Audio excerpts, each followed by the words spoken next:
Okay, I'm doing this video in order to update something that I did before. So on FSM, now I don't have this slide now. Let me see if I can locate the FSM that I was using because I ended up finding something the hard way.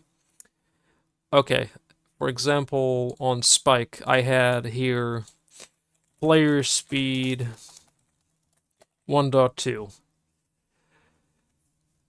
Actually, like this. This does multiply the speed, but there was a problem where if the map kept loading the new speed again, it would keep multiplying your current speed by this value, which we don't want to happen, so I ended up coming up with a different system altogether where only the game no longer loads what your player speed is at the start of every level.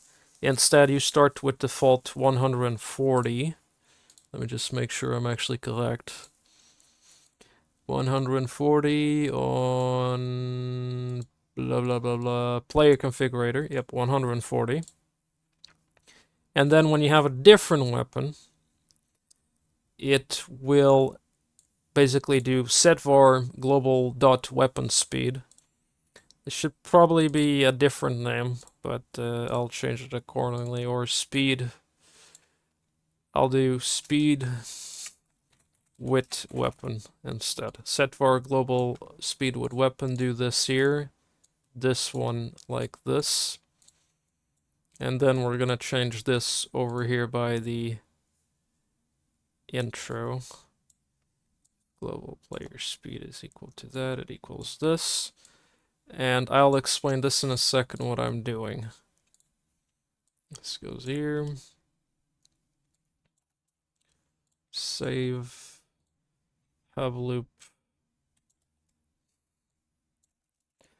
So what I'm basically doing here is if it checks the variable, if it's 1, what's going to happen, it's going to set the global player speed to 180. And technically you don't need this here. Technically you only need this. You could set player speed as equals to 180, the same thing over here. Where if you're using the second weapon, it's going to set to 140. And this kind of functions in the same way that I think it was TJ's template was, but instead of pressing a key in order to toggle, not toggle sprint, in order to have sprint come up, you now do it with weapons instead. So let me just save this very quickly on the other ones too. So this is kind of like one of the things you need to try out and figure out by yourself most of the time. The other systems ended up like causing problems. It would be possible if we had another if inside this other if, where if you got a weapon upgrade, I mean a speed upgrade, you would instead get a movement speed buff instead. And the way that I would do it is I probably do this, and then it opens another if, and it does, I don't know, global speed upgrade equals 1, and then it would open up like this. And if it happened, it would do 200. If not, it would do else.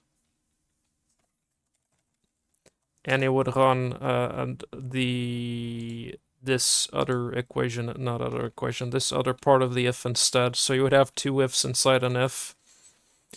But to keep this less complicated, this is what I'm doing in order to have the speed changed on your character. And you're gonna see in game.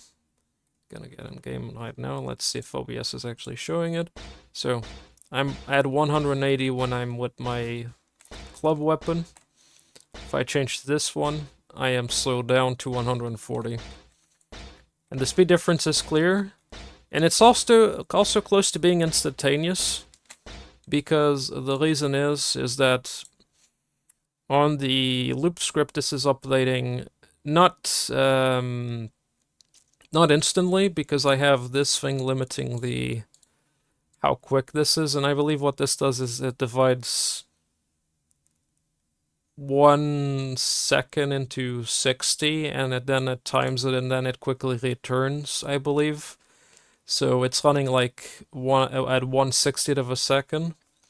And then the weapons, for example, this happens at about 0.005 into the this weapon draw animation. But in the game, it feels almost instantaneous because it happens in way less than a second. So as soon as that happens, you change the what do you call it?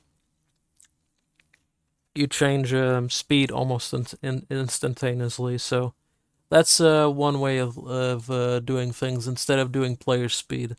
And the good thing about this is now it saves your player speed for other things like enemy debuffs, for example. You do have to keep in mind. Actually, you don't have to keep anything else in mind because we don't have the same problem as before. And what I was doing was.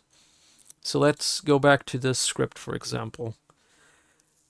What I was doing before at the start of every map is having these stats being set up again and being, okay, your player speed equals to global player speed. The problem with this is that the player speed in the FSM, while it was being multiplied and you were advancing to the next level, the player speed ended up setting up to what it was before you left the map. So it applied the multiplication. So instead of imagine 100, you go to the second map and now it's 120. And then it's multiplying by your player speed again in your FSM. So you end up with more player speed, and eventually it tends to like an unlimited amount of player speed where you keep getting faster and faster, and you don't want that. So yeah, that's the update I wanted to do. I know that it's more about player speed than anything else. I know that it's probably a little bit confusing because I use player speed 5 times in the same sentence, but just wanted to give an update on that.